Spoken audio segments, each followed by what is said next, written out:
राधे राधे दोस्तों, अनंत चतुर्थी व्रत कथा।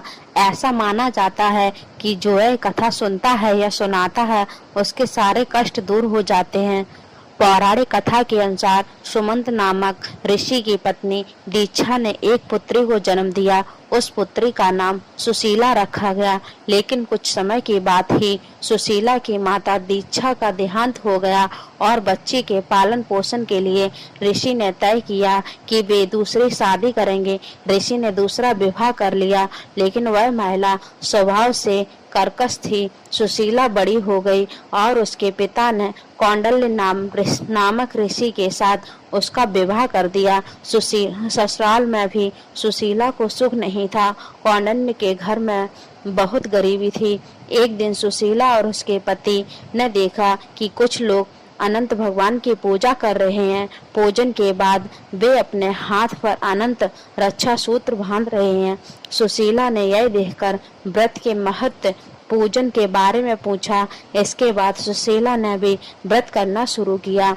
सुशीला के दिन फिरने लगे और उनकी आर्थिक स्थिति में सुधार होने लगा, लेकिन सुशीला के पति कौंडल्य को लगा कि सब कुछ उनकी मेहनत से हो रहा है।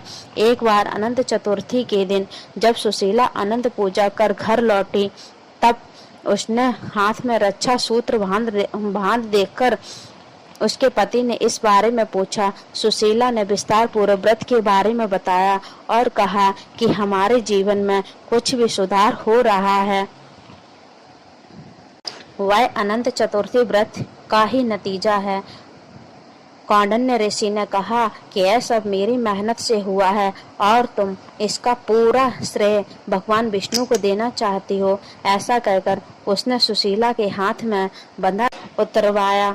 भगवान इससे नाराज हो गए और कौंडल्य पुनः दरिद्र हो गया। फिर एक दिन एक ऋषि ने कौंडल्य को बताया कि उसने कितनी बड़ी गलती की है।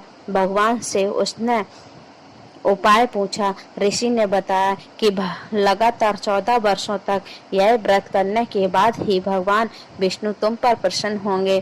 कौंडल्य ने ऋषिवर के बताए मार्ग का अनुसरण किया और सुशीला व पूरे परिवार की आर्थिक स्थिति सुधर गई। ऐसा कहा जाता है कि वनवास जाने के बाद पांडवों ने भी अनंत चतुर्थी का व्रत रखा था, जिसके बाद उनके सभी कष्ट मिट गए थे और उन्हें कौरवों पर विजय मिली थी। यह व्रत करने से के बाद सत्यवादी राजा हरिश्चंद्र के भी दिन सुधर गए थे। राधे राधे दोस्तों।